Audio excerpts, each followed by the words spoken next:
1965 की जंग में पाकिस्तान एयरफोर्स की जांबाज सिपाहियों ने इस मुल्क की दिफा के लिए अपने तन मन धन की बाजी लगा दी, जो बेमिसाल थी। इसके बाद पाकिस्तान एयरफोर्स का शुमार दुनिया की बेहतरीन एयरफोर्सेज में होने लगा।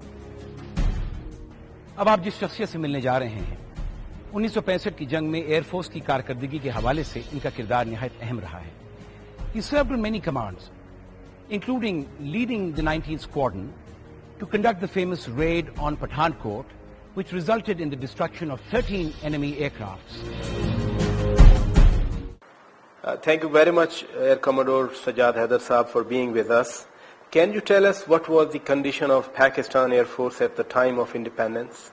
I was just a young man studying, but the seed of Air Force had been sown in my mind, and it would be interesting for you to know that it was sown by none other than the greatest man of the last century, Quaid-e-Azam Muhammad Ali Jinnah. And I sat about 6 feet away in his feet when he addressed a very large audience in Quetta, perhaps his last address. And that is when I decided that I wanted to join the Air Force. But of course, I'm very well aware of how Pakistan Air Force started. It started very poorly.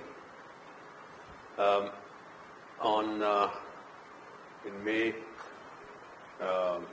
after the independence, when Quaid-e-Azam visited Rasalpur, that is the beginning of the Pakistan Air Force. And there were a handful of officers and dilapidated 8 Tempest aircraft. These are World War II broken down aircraft which we had inherited from India. Very unfairly, they were supposed to give us a lot more, but then we know Indians better than that. But much worse was the treatment of the British. The British broke up aircraft which were stored in Karachi after the World War II. They broke them up so that we would have to reorder them so that the industry in Britain would carry on this poor country's money. So this is how we started. But amongst those men, there were real pioneers, people who were great patriots. Amongst them was a man of sterling qualities, Air Marshal Asghar Khan, and a maverick, Air Marshal Noor Khan, and many Christian officers who went on to work with the Pakistan Air Force and also fight and die for the Pakistan Air Force. And this bunch of people, with their hard work, with their tenacity, with their integrity, they poured their souls into the foundation of the Air Force, and they built this Air Force in less than a decade. Pakistan Air Force, under the command of Air Marshal Asghar Khan, had catapulted to the galaxy of the world air forces. We were considered one of the best air forces as recognized by the American Air Force, none others. Ours were the first pilots to shoot down first 4 Israeli aircraft. Israelis respected Pakistani Air Force pilots, and they were young pilots, very young pilots who were flying in Syria and Jordan. But Pakistan Air Force had got itself a reputation. So this Air Force, by the time we got into the 60s, it had been integrated and prepared into a very formidable, invincible Air Force by Air Marshal Asghar Khan. And he then handed it over to Air Marshal Noor Khan, a maverick, a great leader, and who was the kind of a person who was needed at that moment, because war was looking at him just 5 weeks away.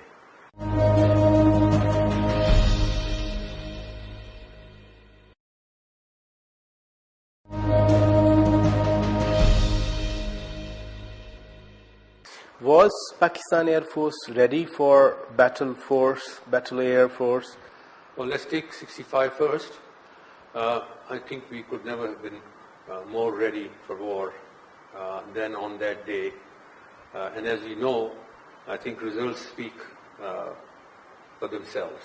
On the 1st of September, Serfraz Rafiqui, the real and the greatest hero of Pakistan Air Force of the 65 war, he shot 2 aircraft in a few minutes' time. And in fact, they shot 4 between the 2 of them. And that was the beginning. The Pakistan Air Force we had rehearsed our role, our war role, so intrinsically. We had flown it time and again, and also the youngest pilot was so well conversant and ready in his morale, in his training, and his war role that it was absolutely amazing. There are contradictory versions of the air battle between India and Pakistan. And some of the Indian writers, they have tried to undermine the achievements of Pakistan Air Force. Your comments? Well, I don't know which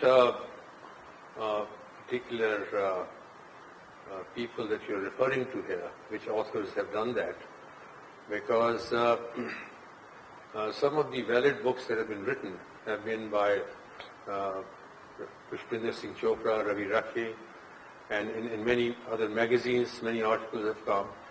And but plus individually, some of the pilots have written some accounts of their, bravery and so on and so forth. But you see, results speak for everything else. And I will tell you that nobody can deny that this small, cheeky Air Force, 1/3 of the size of the Indian Air Force, we played havoc into the Indian Air Force. We were flying, my squadron, we used to fly on the border at 20,000 feet. Nobody does that because you're in the enemy radar. You've been picked up by them. And they would come up in droves. They would come up in 6 and 8s. And just as we would get 10 miles to each other, and we were looking for fight. And just as we got 10 to 15 miles from us, then our radar would tell us that they've turned back. So an Air Force, if it was so superior, it should have come and fought us. We really have no. And I tell you something, that I have a very credible document here, which I received recently. And this is available on a website also, which is Bharat Rafiq, and also the Indian formal history, the Indian government history. It tells us that in 1965 war, India lost 75 aircraft.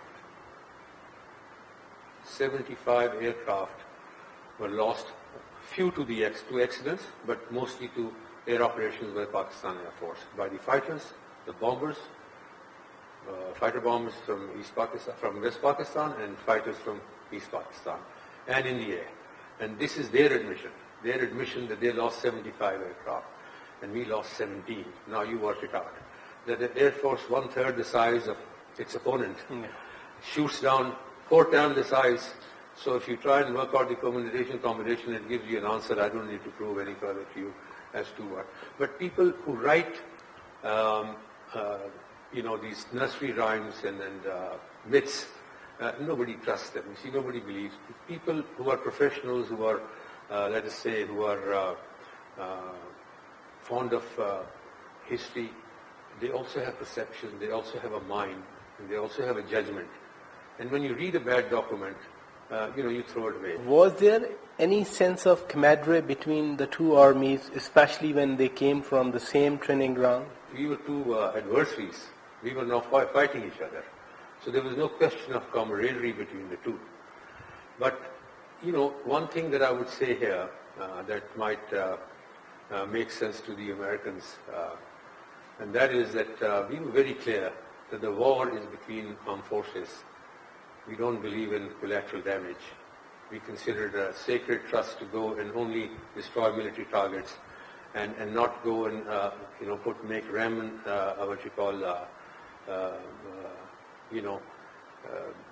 shooting around civilians or in towns and so on and so forth. But camaraderie, if you are meaning between the fighting services, that means amongst the Pakistani pilots, and amongst the Indian pilots, I think it would be the same because we come from the same lot, with the same stock.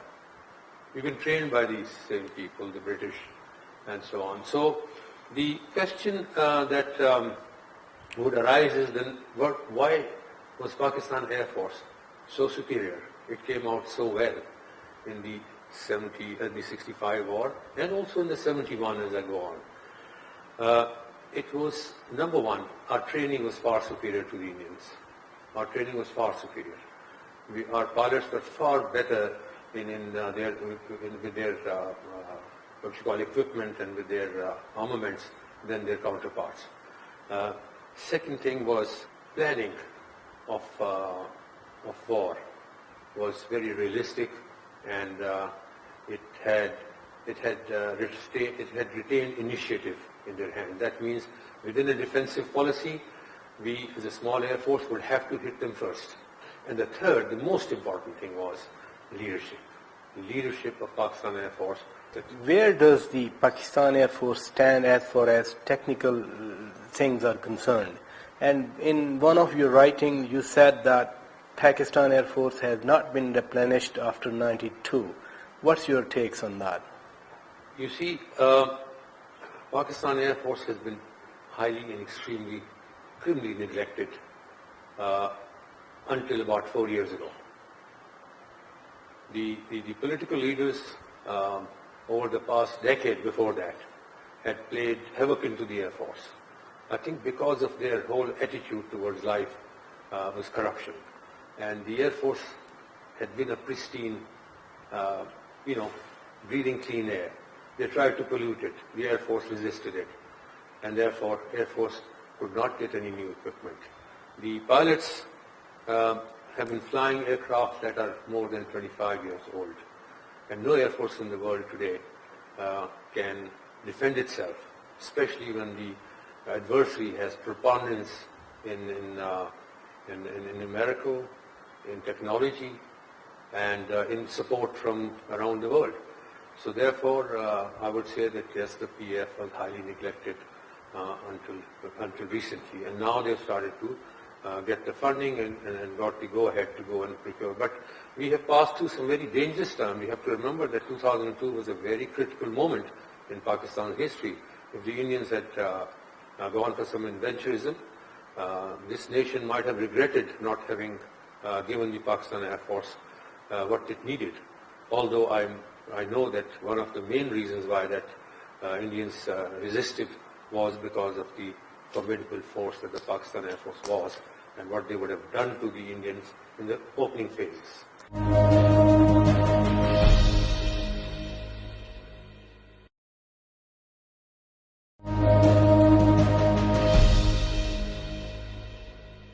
Would you tell us something about your mission to Pathakot? It's much talked about, much sort of treaded over mission. But let me say first of all, it was not my mission. It was a mission flown by 8 of the finest young men that I had the honor to command. And most of them were around the ages of 20.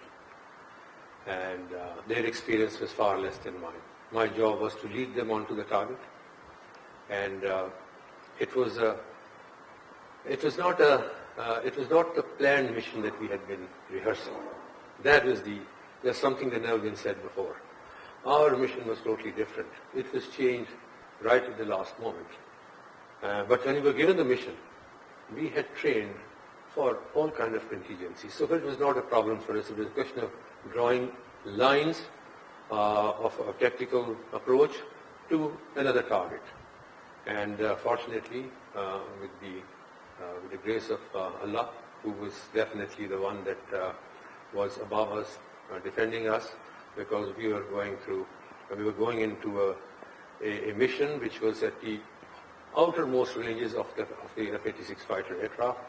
We only had guns because that's all that we could carry to that beyond 200 miles range. And we had no photographs available to see that when we pull up to attack, and normally you see counter-air operation is the most dangerous, the most risky,